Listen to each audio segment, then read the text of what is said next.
Je vais maintenant laisser la parole à Laurent Hoth pour un petit débriefing de cette première matinée. Merci.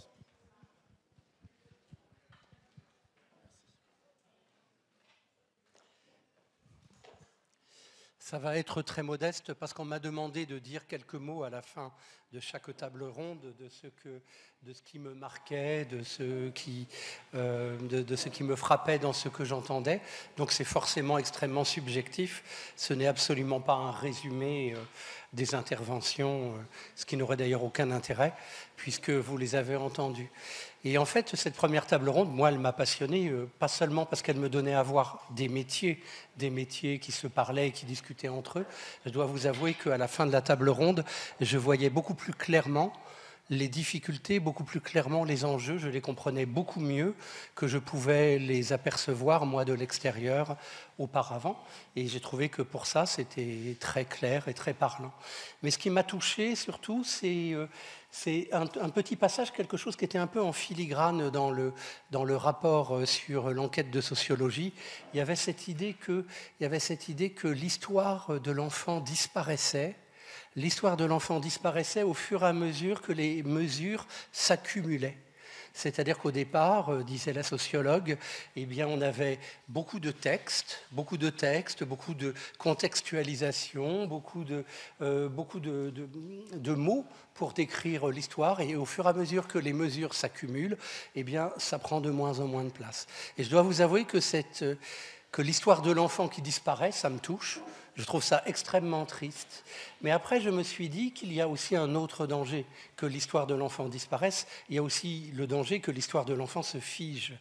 Et que l'histoire de l'enfant se fige et que l'enfant, devenu jeune, se réfère uniquement à ça. C'est-à-dire que cette histoire se fige et que, elle se fige au risque de se répéter et de se répéter sans arrêt sous la forme d'une succession d'échecs ou d'une succession de difficultés. Il me semble que du coup la solution c'est effectivement que l'histoire reste vivante et surtout qu'elle se continue pendant même la prise en charge, pendant l'accueil, pendant le développement des mesures, que cette histoire se continue. Et ce qui m'y a fait penser, c'est que, mine de rien, sur cette seule table ronde, il y avait des signes de résilience. On a vu, par exemple, que le jeune qui passait à la vidéo, il va faire une formation d'aide-soignant, si j'ai bien compris. Et j'ai bien entendu aussi que la jeune fille que vous aviez eu l'occasion de connaître, à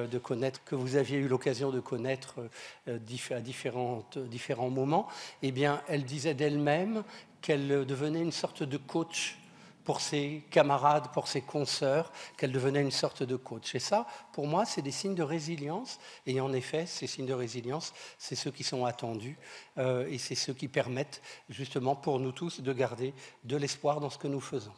Je vous remercie.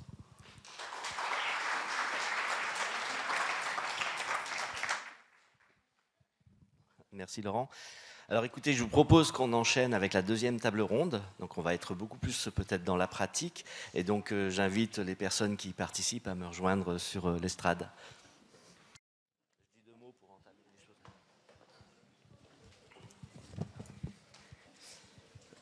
Voilà, alors pour cette deuxième, enfin c'est toujours la même thématique, mais vu du point de vue des dispositifs sur le terrain, on a vraiment pris au niveau de la commission l'option 2 par rapport à ce qui a été énoncé ce matin, c'est celle aussi d'affirmer nos pratiques éducatives en retrouvant ou en redonnant un pouvoir d'agir aux professionnels, mais aussi aux personnes accompagnées. Et c'est peut-être aussi sur cette assertion-là qu'on essaiera peut-être de venir voir ce qui est possible, envisageable, ou comment on peut se projeter dans un futur à plus ou moins long terme pour justement travailler plus avec les jeunes ou les moins jeunes d'ailleurs qu'on accompagne. C'est vrai que pour commencer justement, on va lancer une petite vidéo de 8 minutes je crois, qui offre la possibilité à un jeune de pouvoir s'exprimer. Alors voilà, on va aujourd'hui essayer d'identifier, de comprendre comment ce service d'accompagnement personnalisé en milieu naturel, alors après je dirais l'anagramme, s'est construit, répond à des besoins, s'adapte au quotidien et comment aussi il s'inscrit sur un territoire en articulation avec des partenaires. Et pour ce faire, on a sollicité 4 personnes que je remercie de s'être rendues disponibles pour venir traiter cette question avec nous. Alors je vais les citer dans l'ordre de leur intervention. Donc d'abord Mohamed Kouassi, qui est chef de service au sein du SAPNM et qui nous transmettra un petit peu la genèse de ce service. C'est toujours intéressant de savoir dans quel contexte un tel dispositif s'est mis en place et puis quelle est sa mythologie. Et puis ensuite Sylvie Barjon, qui est psychologue clinicienne, criminologue, experte judiciaire auprès de la Cour d'appel et qui a travaillé dans le cadre des analyses de pratiques professionnelles avec des équipes des AJD. On la questionnera aussi sur ce qu'elle a compris des publics accompagnés et de quelle façon cette prise en compte des particularités de ces personnes ont amené les professionnels à faire évoluer leur posture en termes de savoir-être et de savoir-faire. Et puis, ce qui nous importe aussi, c'est après de quelle façon ce service particulier s'inscrit et s'articule avec les partenaires historiques que sont la PJJ et puis l'aide sociale à l'enfance. Et là, Émilie Nguyen, qui est éducatrice à l'UMO de la Croix-Rousse, et puis Imel Mouissa, qui est référente ASE à Lyon, prendront la parole pour venir essayer de décrypter un peu ces partenariats, éventuellement les forces de ces partenariats, mais aussi les points de vigilance ou leurs points un petit peu de vulnérabilité qu'ils peuvent avoir et de quelle façon ils participent aussi au développement de ce service. Donc Mohamed, je vous laisse la parole. Merci de nous raconter un peu l'histoire et la genèse du SAPNM. Ici. Merci beaucoup. Bonjour à toutes et à tous. Juste avant de commencer mon propos, moi j'aimerais juste rendre un peu hommage à des personnes, en tout cas aux personnes qui ont œuvré pour ce service. Il y a les éducateurs, mais il y a aussi les cadres qui du coup sont pas nombreux depuis la fondation du service. Bernard Guyot en l'occurrence, Moustapha Kaldi, Mathieu Mollereau et une petite pensée pour Jean-Michel Nguyen qui était un collègue respecté et qui avait en tout cas qui avait œuvré pour le service et qui en connaissait toute la philosophie en fait. Voilà, je voulais commencer par ça.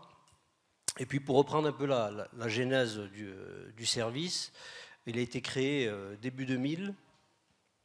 C'était pour répondre à la situation critique de jeunes qui se trouvaient sans réponse et en même temps ça coïncidait avec la création des CER et l'idée c'était d'offrir en tout cas un accompagnement individualisé mais sans enfermement. Donc le service a ensuite été conventionné à titre expérimental par le Conseil général et puis la PJJ de 2006 à 2011. Puis en 2012, il a été pérennisé pour l'accompagnement de 6 jeunes. Et depuis 2015, il y a eu une extension où il y a 12 jeunes et 5 éducateurs. La philosophie un peu du service, c'est d'accompagner les jeunes à partir de là où ils sont. Donc un accompagnement peut commencer à partir de la prison, la rue, domicile familial, et puis à l'époque encore, les hôtels. L'idée, c'est d'amener le jeune à se penser. Et au tout départ de l'accompagnement, en tout cas, c'est de répondre aux besoins primaires, en fait. Qu'est-ce que tu vas manger et où tu vas dormir? Ce qui me fait arriver, du coup, au public, en fait, qu'on accompagne. La majorité des jeunes qui sont accompagnés par le SAPMN, c'est des jeunes qui sont majoritairement en situation d'errance, qu'elle soit physique, psychique ou institutionnelle. À savoir que beaucoup ont fait pas mal de foyers de la région et même d'autres départements, et avec pas mal de problématiques. Et souvent des problématiques où ils sont happés par la prostitution, la délinquance, les addictions. Et en toile de fond, il y a surtout la violence en fait. La violence qui, on en a déjà pas mal parlé dans la matinée, violence contre eux et puis contre les éducateurs, mais une violence qui est plutôt sous la forme de, je dirais plus pour évincer l'éducateur d'aller creuser dans le vrai problème qui est en fait l'origine du premier placement. Pourquoi tu as été placé la première fois en fait. Ensuite, il faut savoir que pour le SAPMEN, la question de l'admission, en tout cas de l'admission du jeune, est cruciale, parce qu'elle se fait en plusieurs étapes. Tout d'abord, quand on reçoit les demandes d'admission, l'idée c'est ensuite d'en échanger avec le référent ASE ou l'éduc PJJ. Si la situation convient au SAPMEN et que oui, effectivement, c'est une situation que le SAPMEN peut accompagner, il y a une première rencontre qui se fait avec le travailleur social ensuite physiquement, puis ensuite on rencontre le travailleur social et le jeune, et c'est à ce moment-là où on demande en tout cas au jeune de nous donner lui en tout cas sa version et du pourquoi le placement. On lui présente le service et ensuite il nous dit pourquoi il veut être pressé et qu'est-ce qu'il penserait lui du placement. On va bien sûr nous sur les points de tension, hein, la violence, ses addictions, et évoquer éventuellement la prostitution. S'il y a prostitution en tout cas, l'idée c'est d'appeler un chat et d'aller droit au but. Ensuite, l'étape suivante, c'est de dire aux jeunes, nous on est disponible, tu réfléchis, tu nous rappelles. L'idée, c'est que le jeune adhère à son placement, en fait. Ensuite, il y a l'accompagnement du SAPMEN.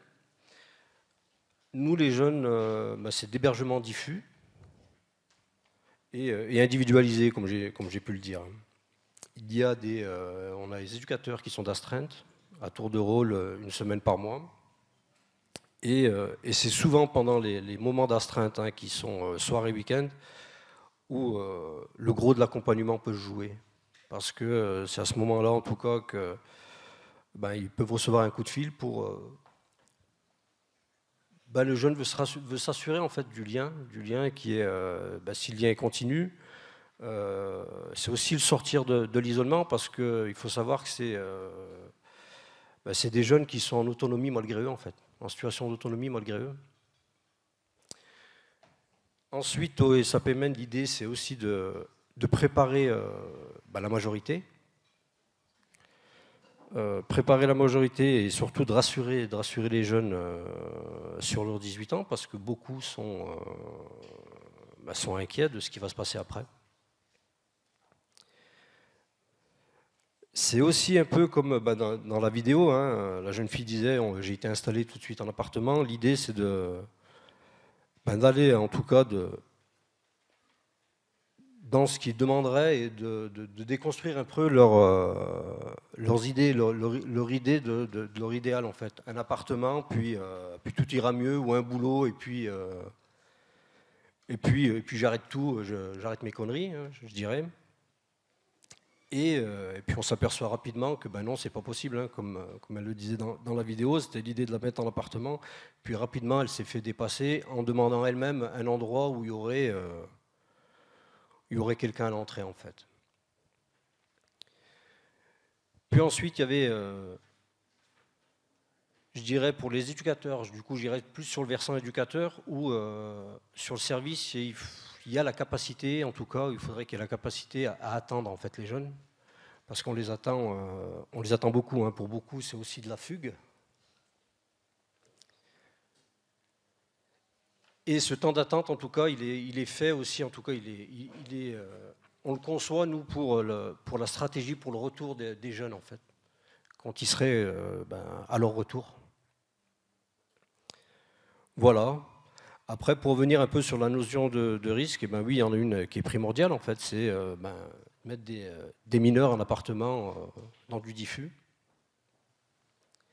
avec la difficulté des jeunes qu'ils ont eux-mêmes à se protéger, du coup à protéger leur lieu. D'aussi, je dirais, au niveau des appartements, c'est à des moments, oui, on est aussi contraint de fermer l'appartement parce que le jeune a disparu, et c'est aussi une manière de le faire revenir, en fait. Il arrive devant chez lui, la porte est fermée, donc le seul moyen, c'est de revenir vers nous, en fait. Et puis, il y a aussi la question familiale, où on a aussi des jeunes qui ont besoin d'aller vérifier, en fait, si c'est vraiment vrai, que ça ne marche plus à la maison. Et le risque, c'est aussi d'aller les laisser vérifier. Je voulais aussi revenir rapidement sur le fonctionnement du SAPMN au sein de la plateforme. Moi, j'ai l'impression, ça fait 10 ans que je travaille au SAPMN, en fait, on a toujours travaillé en plateforme un peu avant qu'elle soit même constituée, quoi. On était un peu un lieu où un peu un lieu ressource pour les autres structures de l'enfance de la fondation. Voilà, en tout cas pour le SAPMN.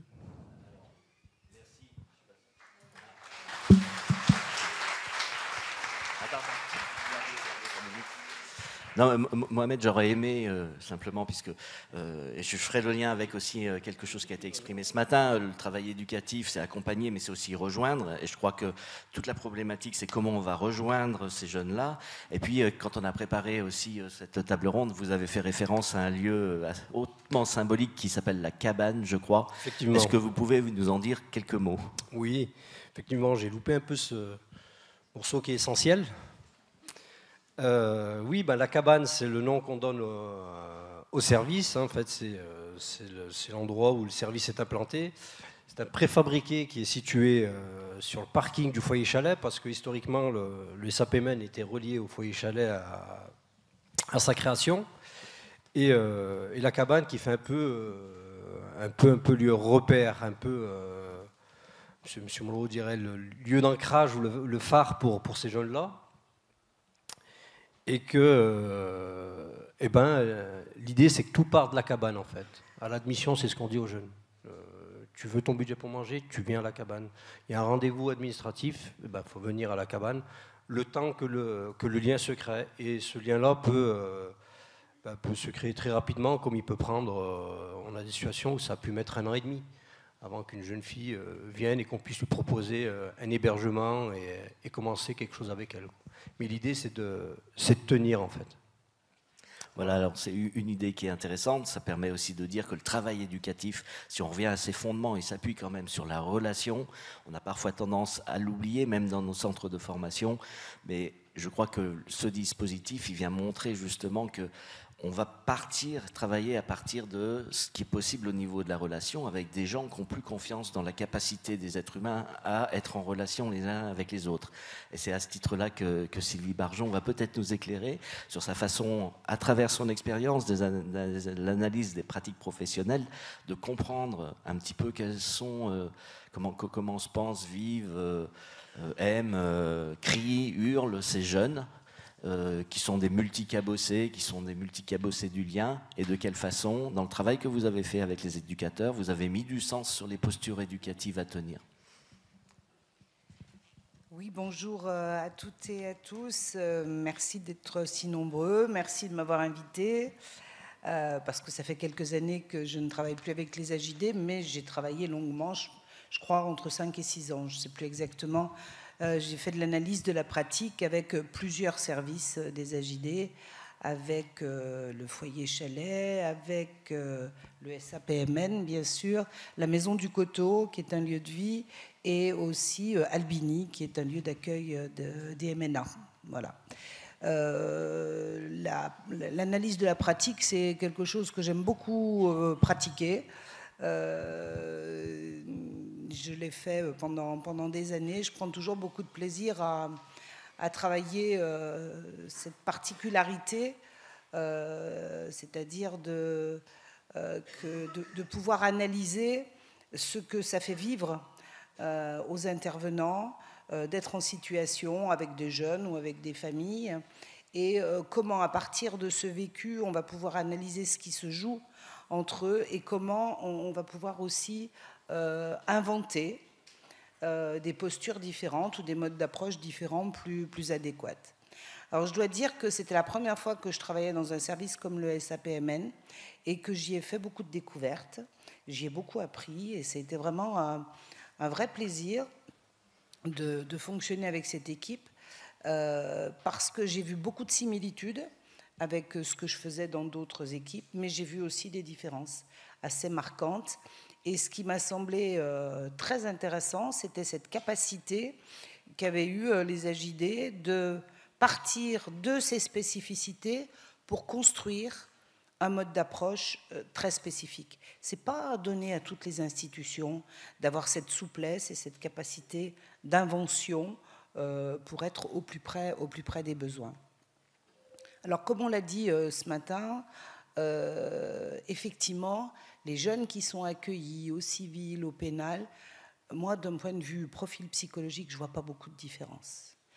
Il n'y a pas énormément de différence, c'est tous des jeunes qui ont subi des ruptures du lien, subi des traumatismes psychiques, psychologiques, des traumatismes sexuels, des traumatismes... Enfin, ils ont vécu de la violence, ils ont vécu une discontinuité permanente. Et ce type d'expérience précoce inadéquate provoque en général deux types de personnalités qu'on retrouve, et puis ça va vous parler avec les jeunes que vous suivez. On a des personnalités de type abandonnique, avec des jeunes qui ont une telle pathologie du lien qu'ils ne font plus confiance, ou au contraire qui font trop confiance, qui ont vraiment un problème de distance dans le lien.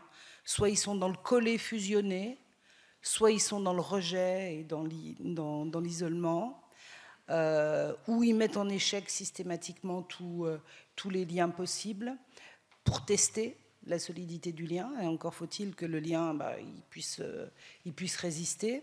Donc voilà, on a ce type de personnalité abandonnée, que je ne vais pas vous faire un cours de psycho, donc je dis juste les grandes lignes, avec des failles narcissiques, bien entendu, une mésestime de soi, et souvent des personnes qui sont prêtes à accepter n'importe quelle relation plutôt que rien du tout. Et même des relations extrêmement distordues. C'est comme ça qu'on les retrouve victimes de prédateurs ou victimes à répétition des mêmes traumatismes. Et puis on a un autre type de personnalité, c'est les personnalités de type psychopathique. C'est-à-dire, ce sont des jeunes qui sont violents, qui sont dans le je veux, je prends, j'exige, qui ont un fonctionnement pulsionnel, qui ne supportent pas la frustration. Et finalement, ces deux types de personnalités, qui peuvent être aussi mélangés, ça serait trop simple si c'était tranché, mais ça peut être un petit peu des deux, ces deux types de personnalités sont les deux faces du trauma. Voilà. Certains, ils ont tous un parcours traumatique. Certains réagissent par des comportements psychopathiques, d'autres avec un comportement abandonnique. Et ça, je l'ai retrouvé pratiquement chez tous les jeunes qui sont accueillis dans vos services. Ce que j'ai trouvé de spécifique chez les jeunes accueillis au SAPMN, c'est que pour eux, c'est la même chose, mais en plus fréquent, dans la continuité. C'est-à-dire que la rupture, elle est permanente. Il n'y a jamais eu un lien qui est tenu, et ceci depuis leur naissance. Et ça, c'est vraiment quelque chose d'important à repérer, c'est-à-dire que les institutions, avec les multiples placements en famille d'accueil, dans tel foyer, dans tel service, ont répété à l'infini cette rupture de lien traumatique. Si bien qu'on arrive à avoir des jeunes complètement dévastés, déstructurés, chez qui rien ne tient. Donc ils sont, effectivement, c'est ceux-ci qu'on retrouve dans ces comportements d'errance, ils sont en rupture de tout, et on a le sentiment qu'ils sont assignés, de fait, à ne pas avoir de place. Voilà. Ils sont nulle part, ils n'ont aucune place. Alors après, on a beau jeu de dire, ils sont incasables, on ne sait pas où les mettre, ces jeunes. Et puis quand on les met quelque part, ils ne sont jamais bien. Alors on a aussi la tentative de jouer au mistigris. Ah, il n'est pas pour moi, alors je le refile à telle autre institution. Et puis, parce qu'on ne trouve jamais de place qui leur corresponde, Et ceux-ci, je le répète, depuis leur naissance, ils n'ont pas de place, ni chez eux, ni chez le père, ni chez la mère, ni en famille d'accueil, ni dans une pouponnière, ni nulle part. Et c'est presque inscrit comme ça dans leur ADN. Et ils le savent quelque part. Donc si on les pose quelque part, ils vont faire en sorte de vous donner raison. Ils n'ont pas de place. Cette place n'est pas la bonne. Et le tour de force peut-être que le SAPMN a essayé de faire et a réussi, je pense, en grande partie, c'est de se dire, ben voilà, ces jeunes, on ne sait pas quoi en faire, on ne sait pas comment les prendre, ils ne viennent pas à nous.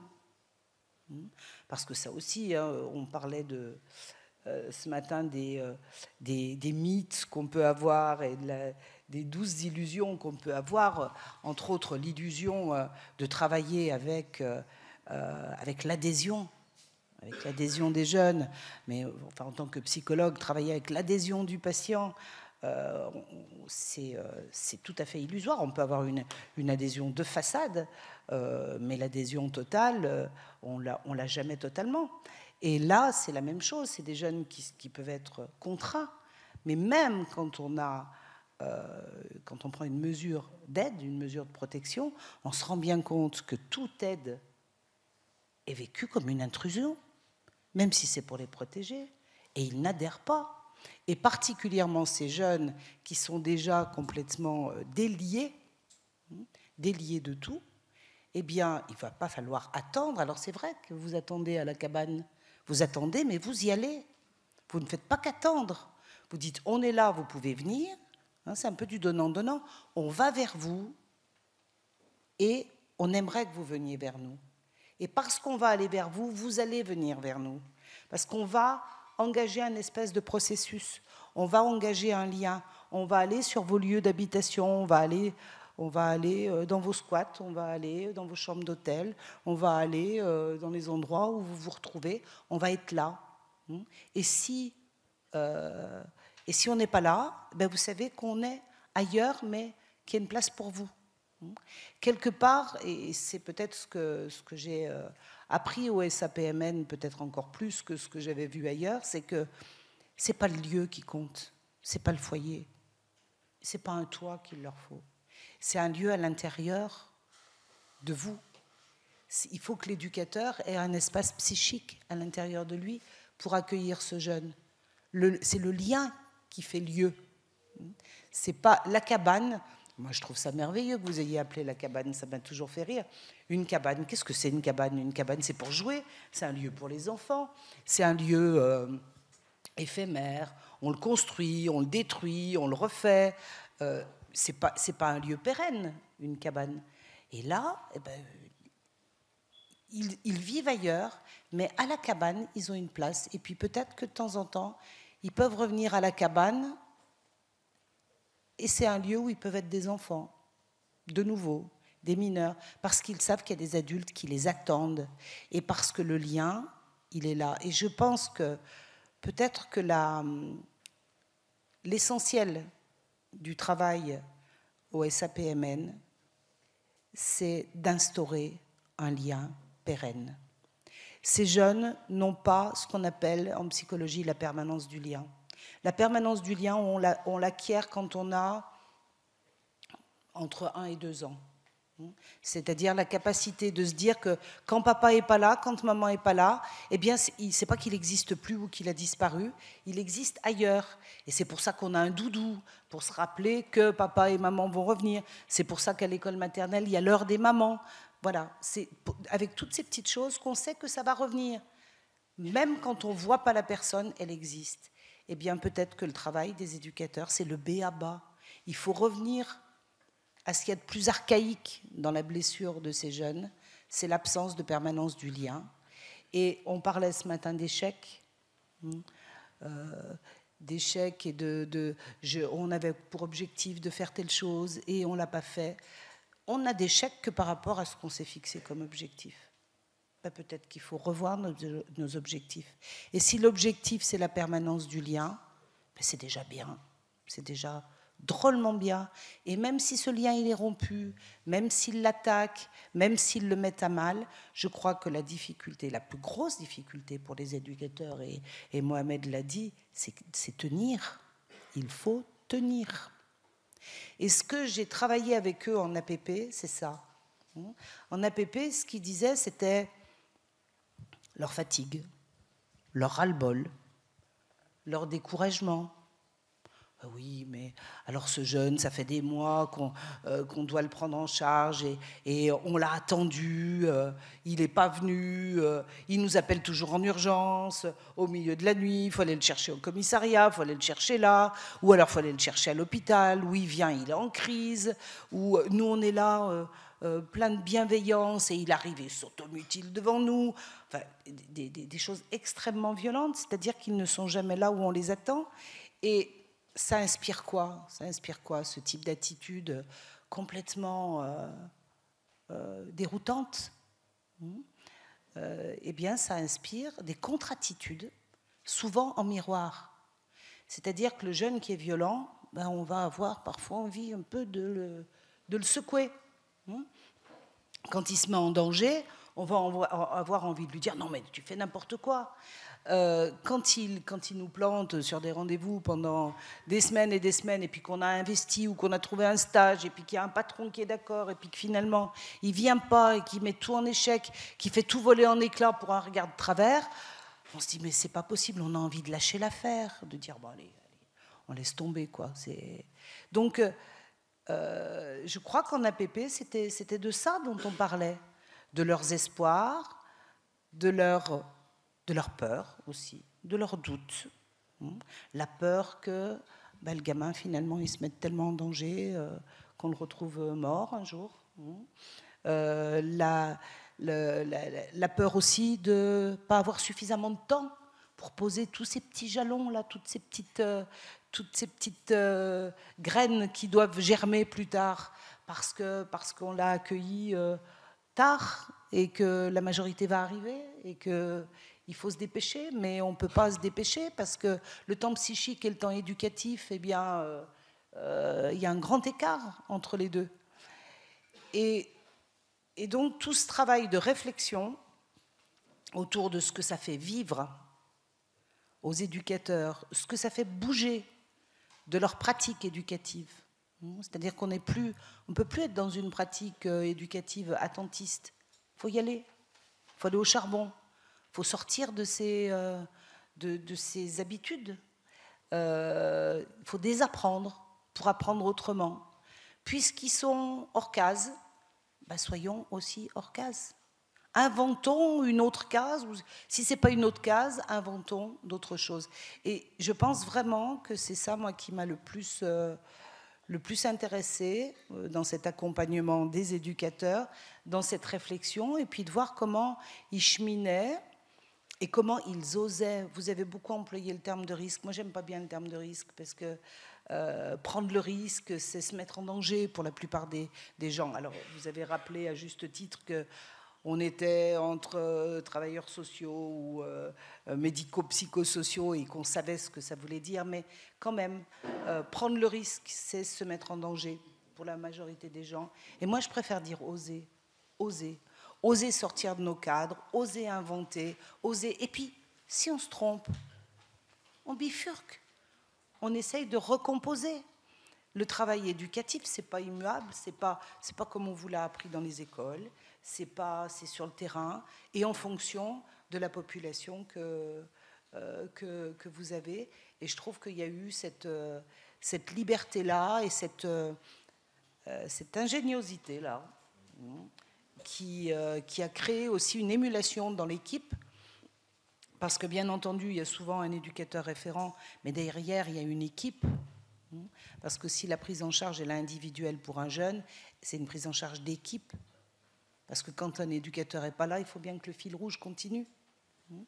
Et puis, il y a aussi, bien entendu, les autres services qui travaillent avec le SAPMN. Et bon, ça me permet de faire le lien avec mes collègues.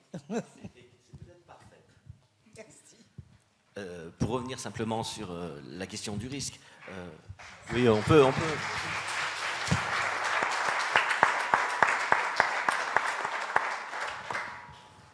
quand on a pensé cette thématique, et quand on s'est dit, on va aussi aller voir ce que c'est que le SAPNM, comment il travaille, on avait en représentation, Mathieu Mollereau, Sophie Dill et moi, c'est prendre le risque de penser et travailler autrement. Donc on se rapproche quand même du fait c'est oser quelque chose. Oser quelque chose, effectivement, pour déconstruire nos savoirs qu'on nous enseigne, effectivement, pour en reconstruire d'autres, et les reconstruire collectivement. Je crois que la dimension collective est importante dans ce dispositif, et notamment en lien avec une acuité sur ce qu'est la relation, ce qu'est le lien, qu'est-ce que c'est qu'un enfant qui a vécu des expériences traumatiques au niveau du lien. Et c'est vrai que ce que j'imagine, moi, quand vous parlez de la cabane, c'est que, peut-être je me trompe, hein, mais c'est que quand on y revient, je viens mesurer que je compte toujours pour l'autre. Et je trouve que ça, c'est vraiment un fondamental de l'accompagnement éducatif. Je suis très heureux de pouvoir le partager justement avec les institutions de la PJJ, de l'ASE, parce que je pense que cette expérience ou ce dispositif n'aurait pas pu advenir, exister, s'il n'y avait pas une relation forte de partenariat, et non pas de prestataire, de partenariat, je pèse mes mots là-dessus, avec ces institutions que sont la PJJ et l'ASE. Alors effectivement, ça se construit, ça ne va pas de soi, ces affaires-là. Ça se construit, on l'a un peu évoqué ce matin, parce qu'on prend aussi... on a une curiosité pour essayer d'aller comprendre ce que l'autre fait sur un même territoire pour un jeune que je suis aussi. Et c'est là-dessus que vos regards, à la fois Émilie et... Alors, excusez-moi, j'ai oublié votre prénom. Voilà, vont nous intéresser et nous permettre peut-être de comprendre que cette complémentarité, c'est celle qui permet aussi de pouvoir piloter et mettre en œuvre des dispositifs au plus près des besoins des personnes qui les utilisent. Alors, je ne sais pas laquelle des deux veut prendre la parole en premier. Émilie ? J'ai le micro, donc... Bonjour. Donc moi, j'ai parlé de mon expérience en tant qu'éducatrice de milieu ouvert dans le cadre pénal, de travail avec le SAPMN depuis 10 ans. Donc, je suis éducatrice en milieu ouvert à Lyon Croix-Rousse. Donc, c'est un service qui est assez près de la cabane, ce qui n'est pas anodin parce que pour donner des rendez-vous aux jeunes, des fois, c'est pas mal. Alors, moi, du point de vue donc, de ma fonction d'éducatrice dans le cadre pénal, donc je vais parler un petit peu de comment je vais amener un jeune au SAPMN et comment on va travailler après et comment je vais continuer à travailler avec le jeune ensuite. Parce que c'est vrai que nous, on accompagne le jeune dans le cadre d'une mesure pénale, plus ou moins coercitive en fonction des délits commis et de ce qu'a prononcé le juge des enfants. Et on va accompagner ce jeune dans les obligations qui lui sont données et qu'il doit respecter. Donc on a une exigence là-dessus d'accompagnement avec un cadre prédéfini. Pour autant, dans ce cadre, on a aussi pas mal de liberté éducative de comment mettre en œuvre ces mesures-là qui, quand même, sont vouées à ce que le jeune puisse sortir de la délinquance, s'insère, évolue dans sa problématique familiale. Au SAPMN, il est vrai que souvent, moi, les jeunes que je propose, ce sont des jeunes qui ont déjà un parcours long dans le civil et dans le pénal, qui ont déjà des fois fait aussi un peu de la prison, ont fait des CEF, ont été en famille d'accueil au civil, et pour lesquels ces structures ne conviennent plus. Alors je serai un peu plus modérée parce que je pense qu'elles ont pu convenir un temps, mais en tout cas, là, souvent, c'est des jeunes, en ce qui me concerne, qui sont souvent proches de la majorité ou déjà majeurs, et pour lesquels le niveau, alors j'emploie le mot maturité attendu, n'est pas là. C'est-à-dire que ce n'est pas des jeunes que je vais pouvoir mettre en FJT ou qui vont aller dans le droit commun juste avec un petit accompagnement à côté. C'est des jeunes quand même qui cumulent les difficultés sociales, on en a parlé, psychiques, handicap aussi, familial. Et le SAPMN fait partie, pour moi en tout cas, des partenaires du monde associatif qui jouent le jeu, c'est-à-dire qui prennent le jeune, puisque moi, dans mes demandes d'admission, je pense que Madame Ouissa, c'est pareil, je n'édulcore rien, je montre vraiment le parcours du jeune tel que je l'ai. Donc souvent, c'est des jeunes qui peuvent faire un peu peur. Et il est vrai qu'avec le SAPMN, ils sont en capacité de prendre ces jeunes-là, ou en tout cas de les accueillir. Moi, j'ai pu constater qu'il y avait un niveau d'exigence assez fort aussi au SAPMN, puisque dès le premier entretien, je pourrais dire que c'est un entretien qui peut secouer un peu le jeune, puisque là, on le met aussi, comme a pu dire le chef de service, en face voilà, de ce qui peut lui être proposé, mais surtout ce qui lui est demandé aussi. En termes voilà, alors là, des exigences quotidiennes, hein, d'arriver à venir à la cabane, à ce que son appartement soit tenu propre, à faire des démarches d'insertion. Pour ce qui est ma part pénale, il n'y a pas des liens très privilégiés, c'est-à-dire que le jeune s'occupe de ses histoires pénales, le SAPMN l'informe, mais je crois qu'en 10 ans de partenariat, il n'y a pas un éducateur de la cabane qui est venu dans mon service. Je ne prends pas outrage, c'est une manière de travailler hein, qui est comme ça. Pour autant, dans le travail au quotidien avec l'équipe du SAPMN, et je parle d'équipe parce que j'ai souvent les éducateurs, que ce soit le référent ou d'autres, ils ont vraiment une connaissance du jeune au quotidien qui est toujours très précise et il y a du lien. Donc pour moi, c'est quand même le plus important aussi, c'est qu'on puisse savoir à peu près, moi quand le jeune ne vient pas à mon rendez-vous, où est-ce qu'il est, ou que je les informe qu'il y a une audience où effectivement le SAPMN est présent aux audiences pénales. Voilà, donc on a des fois aussi des temporalités ou des objectifs qui sont légèrement différents. Et c'est ces frictions qui, à mon avis, sont constructives tant que nous tenons. Je reprends le mot « tenir » qui a été beaucoup employé. C'est-à-dire qu'en fait, on essaye de voir... voilà, pour reprendre sur ce mot « prise de risque » ou « oser », comment on le pense ensemble. C'est pour moi, les jeunes qui sont accueillis au SAPMN, c'est des jeunes qui se mettent en danger souvent un peu plus que d'autres jeunes que je suivrai dans mon milieu ouvert. Et c'est ces mises en danger plus répétitives ou plus aiguës qui font que la prise de risque elle est plus élevée. C'est-à-dire qu'on a plus de chances en effet d'essayer de construire quelque chose qui va foirer ou qui va marcher. Mais ça dépend aussi. Là, j'irai sur une notion aussi, moi, où je me retrouve bien dans le SAPMN, mais encore une fois, hein, de ma place qui est vraiment différente, c'est dans l'adaptabilité, la créativité, le bricolage. Chacun emploiera ce qui lui convient, mais où, en fait, à chaque fois, on est obligé de penser et pas d'être figé par le passage à l'acte du jeune. C'est-à-dire qu'en fait, c'est quand même des jeunes qui nous mettent dans des situations où émotionnellement, on est assez sidéré. Et les réactions en urgence, sans se concerter, sans réfléchir, sans poser, sont souvent pas les bonnes. Et moi, je suis très, très attentive à ce qu'on puisse se rencontrer souvent pour penser ensemble. Moi, le jeune que j'emmène au SAPMN, je ne le pense pas toute seule. J'ai toute mon équipe de milieu ouvert avec moi, la psychologue, les autres éducs, l'assistante sociale. C'est-à-dire qu'il y a quand même quelque chose en termes d'élaboration, pour moi, qui est hyper importante dans la prise en charge de ces jeunes-là. Parce que c'est les jeunes qui nous mettent les plus en difficulté et que c'est des jeunes aussi. Alors ceux que j'envoie au SAPMN, moi il y a beaucoup de filles, donc je remarque aussi que là dans le témoignage il y a beaucoup de jeunes filles, donc même si je sais que le SAPMN tient à ce qui est toutes les problématiques, il y a quand même beaucoup de jeunes filles qui sont accueillies. Voilà, de voir qu'est-ce qu'elles deviennent après, une fois que la prise en charge pénale s'arrête, une fois que l'ASE, si l'ASE est là, elle est là, des fois l'ASE n'est pas là, donc qu'est-ce qu'on fait ? Et voilà, je suis aussi assez attentive à la sortie du placement du SAPMN. Moi, ça m'arrivait qu'il y ait des jeunes pour qui ça marchait plus au bout d'un moment. Il me semble que là-dessus, on a vraiment tous une vigilance. Et nous, éducs de milieu ouvert, on a vraiment, ou référents ASE, hein, on a vraiment notre place. C'est-à-dire aussi d'être vigilance, de voir les premiers signes aussi. Je pense que l'analyse de la pratique sert à ça, de dire là, le placement, il ne correspond plus pour telle raison. Et accompagner aussi autre chose. Dans le meilleur des cas, c'est le droit commun. Des fois, en effet, c'est un retour famille. Des fois, nous, on va remettre un contrat jeune majeur parce que voilà, le placement pénal a plus sa place. J'en profite aussi pour parler un petit peu des liens qu'on a avec l'ASE, que j'ai, qui sont quand même plutôt bons, en fait. C'est-à-dire que quand on a un jeune, il est pris en charge au pénal et à l'aide sociale à l'enfance, on se pose toujours la question de dire dans quel cadre on va proposer le placement.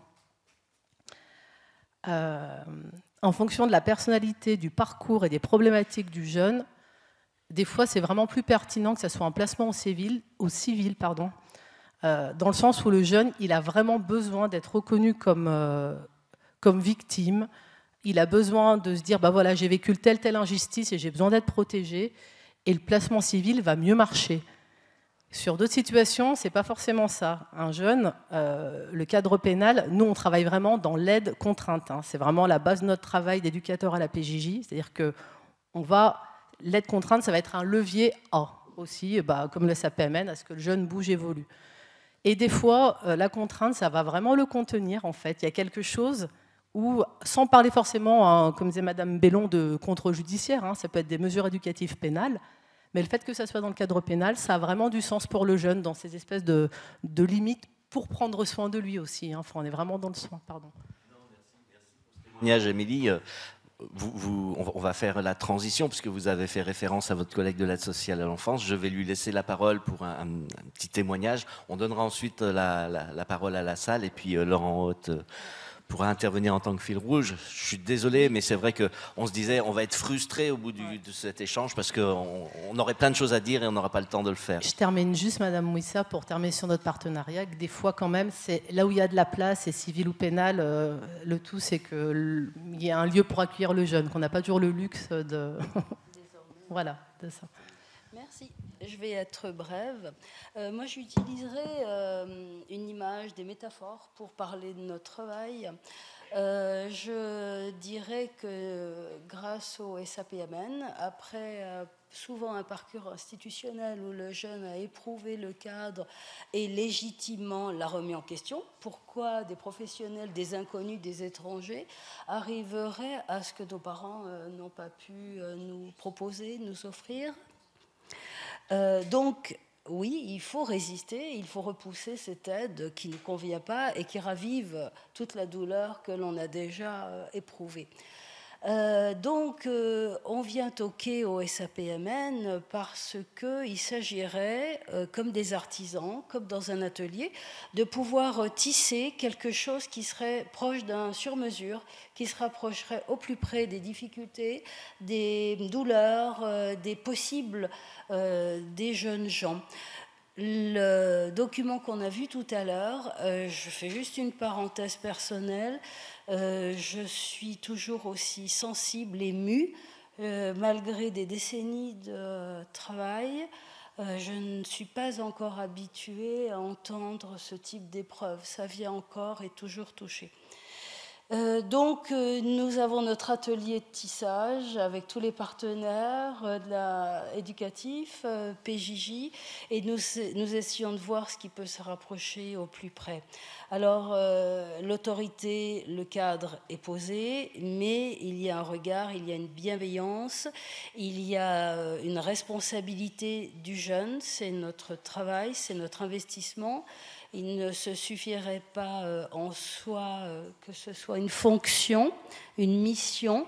Je crois que c'est un véritable investissement en pensée, en élaboration, un investissement qui fera peut-être sursauter, mais un investissement émotionnel. Il faut pouvoir regarder le jeune avec affection pour pouvoir le penser dans un avenir.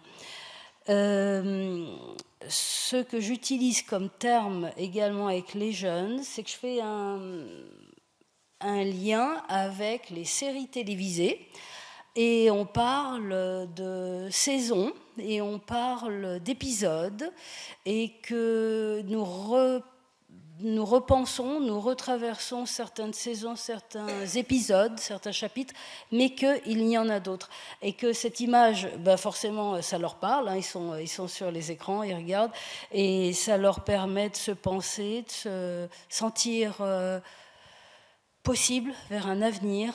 Je crois que nous leur faisons confiance afin qu'ils puissent s'autoriser à se faire confiance. Il y a un investissement. Croire en eux.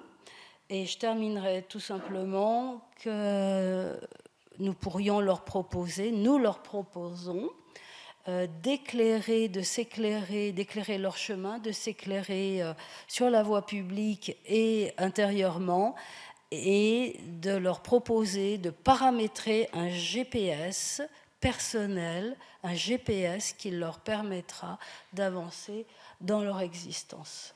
Merci à vous.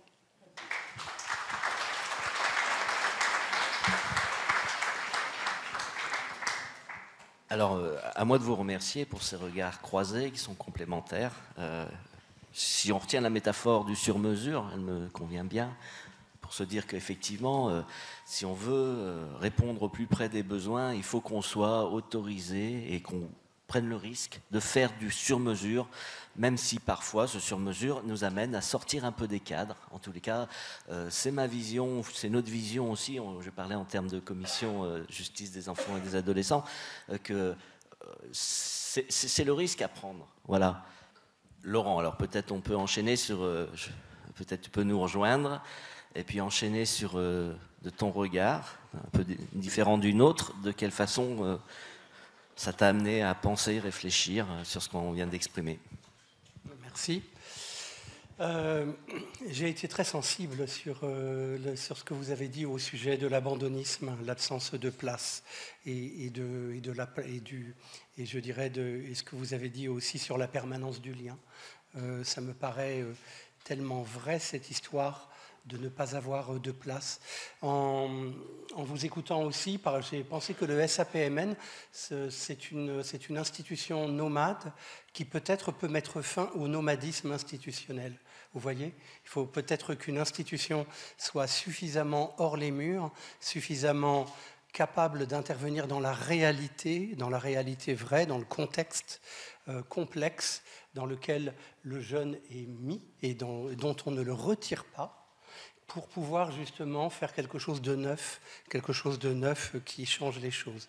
J'avais entendu aussi que dans la genèse du SAPMN, il y a quelque chose qui est concomitant aussi avec les institutions fermées. C'est-à-dire c'est la même époque où on a mis en place les CEF, les CER, et c'est intéressant de voir les deux options, qu'il y en a une qui s'épanouit dans une réalité qu'on ne peut pas transformer, qu'on est obligé d'accepter, comme elle est, inconditionnellement, et qui ne se réduit pas à essayer de recréer un milieu plus clos, plus préservé, qui serait peut-être plus facile pour intervenir, mais qui pose toujours la question de l'après. Voilà, je n'ai pas tellement plus de choses à dire. Je vous remercie.